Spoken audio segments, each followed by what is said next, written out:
Perfect tense का affirmative sentence, यानी कि प्रेजेंट परफेक्ट टेंस के सकारात्मक वाक्य को।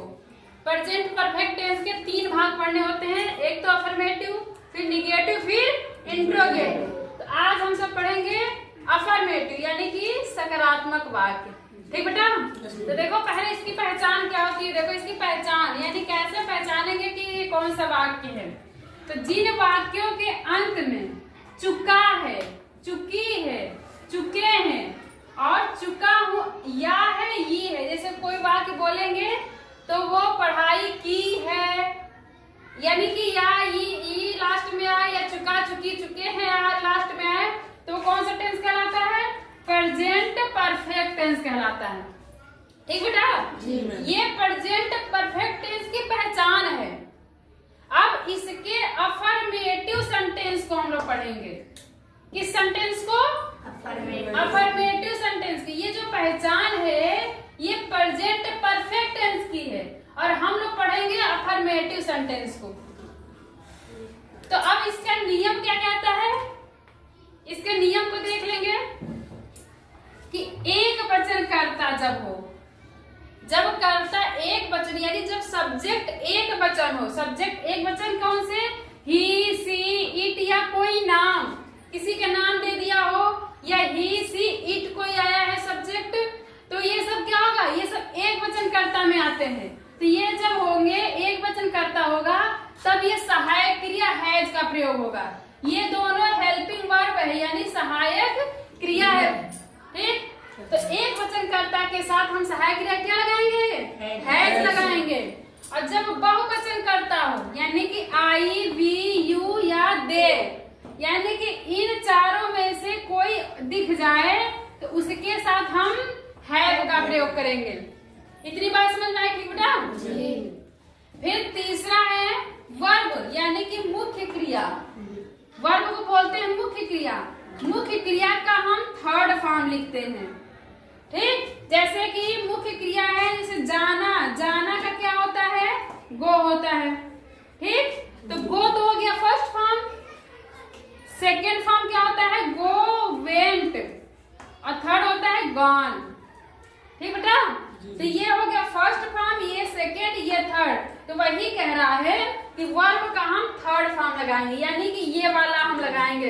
इसके मतलब भी जाना होता है, इसके मतलब भी जाना, इसके मतलब भी जाना। ये फर्स्ट फॉर्म है, सेकेंड फॉर्म, ये थर्ड फॉर्म है। ये सेंटेंस के अकॉर्डिंग हम इसको लगाते हैं। तो इसमें कह रहा है कि वर्ब का थर्ड फॉर्म लगाएंगे। अब आओ देखते हैं इसके एग्जाम्पल को। इतनी बात समझ में आ गई? किसी को कोई दिक्कत? वेरी गुड, नहीं दिक्कत नहीं होनी चाहिए। पहला एग्जाम्पल क्या कह रहा है? वह विद्यालय जा चुका है।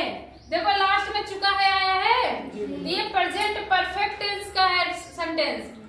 फिर देखो आप बनाएंगे कैसे? इसी फार्मूले में बनाएंगे। जैसे मैथ लगाते हो, कोई सूत्र लगाते हो, सूत्र के हिसाब से मैथ लगाते हो, उसी प्रकार ये सेंटेंस है। ये सूत्र लिखा हुआ है, इसी के अकॉर्डिंग हम सेंटेंस को बनाएंगे। वह देखो पहला क्या लिखा है? पहले लिखना है सब्जेक्ट।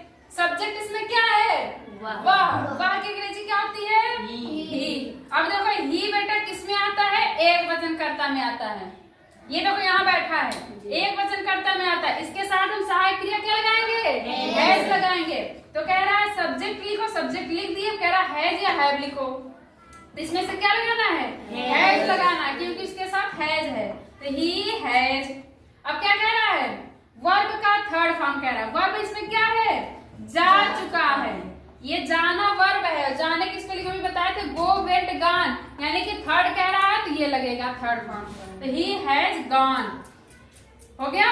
अब कह रहा है ऑब्जेक्ट लिखने के लिए। देखो सेंटेंस में ऑब्जेक्ट दिया है, ये दिया है विद्यालय। विद्यालय क्या है? ऑब्जेक्ट है। तो he has gone to school, ये हो गया। अगर कह रहा अन्य शब्द अगर दिया रहता तब लिखते, नहीं दिया है तो नहीं लिखेंगे। ठीक? दूसरा एग्जाम्पल क्या कह रहा है? रामू खेल चुका है। तो रामू क्या है? सब्जेक्ट। तो पहले लिखेंगे सब्जेक्ट यानी रामू। रामू एक नाम है और नाम हमेशा किस क्रिया में, किस कर्ता में आता है? एक वचन कर्ता में। तो रामू के साथ सहायक क्रिया क्या लगाएंगे? हैज लगाएंगे। रामू हैज। उसके बाद से क्या कह रहे हैं? फॉर्म लिखने के लिए। वर्ब क्या है इसमें? खेलना। खेलना का थर्ड फॉर्म क्या हो जाएगा? प्लेड। PLAYED। प्ले भी होता है खेलना, ईडी लगा देंगे तो थर्ड फॉर्म हो जाएगा। तो प्लेड। अब देखो कह रहा है ऑब्जेक्ट लिखने के लिए, तो देखो सेंटेंस में ऑब्जेक्ट दिया है? नहीं दिया है। तो जब नहीं दिया है तो नहीं लिखेंगे, बस ऐसे बन गया। चलो बेटा अब देखो तीसरा एग्जांपल क्या कह रहा है। तीसरा कह रहा है मैं खाना खा चुका हूँ। देखो इसमें मैं आया है और मैं की स्पेलिंग क्या होती है? आई होती है, यानी सब्जेक्ट इसमें मैं है और मैं की स्पेलिंग आई है। तो आई देख लो किस वचन में, किस कर्ता में है, यानी कि बहुवचन करता है आई। ठीक, और आई के साथ सहायक क्रिया क्या लगाएंगे? हैव लगाएंगे। आई हैव, ये हो गया सब्जेक्ट हो गया और सहायक क्रिया हो गई। अब लिखना है वर्ब का थर्ड फॉर्म। तो वर्ब इसमें क्या है? खा चुका है, और खाने की स्पेलिंग क्या होती है? ईट होती है। ईट होती है, ये फर्स्ट फॉर्म है, लेकिन कह रहा है थर्ड फॉर्म लिखने के लिए तो ईटन हो जाएगा। ईटन हो गया, खाने का थर्ड फॉर्म हो गया ईटन। अब क्या कह रहा है? ऑब्जेक्ट लिखने के लिए, ऑब्जेक्ट इसमें क्या दिया है? खाना दिया है। ईटन द फूड, ये हो गया। अगला एग्जांपल क्या कह रहा है? तुम नदी में नहा चुके हो। कितने लोग नदी में नहाते हैं? कितने लोग नदी में नहाते हैं? सब लोग स्कूल से जाने के बाद भैंस ले लेते हो, चले जाते हो नदी में, नहाते हो? कोई नहीं नहाता है। तुम बहुत होशियार हो, तुम तो सबसे ज्यादा नहाते हो। देखो तुम नदी में नहा चुके हो, सबसे पहले लिखना सब्जेक्ट। सब्जेक्ट इसमें क्या दिया है? तुम दिया है। तुम की स्पेलिंग यू। यू किस वचन में है? यू ये बैठा है, यू बहुवचन में है, यानी कि इसका साथी कौन होगा? हैव होगा। तो सहायक क्रिया हैव हो गई। फिर लिखना वर्ब का थर्ड फॉर्म। वर्ब इसमें क्या है? नहा चुके हो, नहाना। नहाने की स्पेलिंग क्या होती है? बाथ। और लेकिन कह रहा है थर्ड फॉर्म लिखने के लिए तो हो जाएगा ईडी लगा दोगे तो क्या हो जाएगा? बाथेड। फिर क्या कह रहा है? नदी में, तो in the river. In the river, तुम नदी में नहा चुके हो।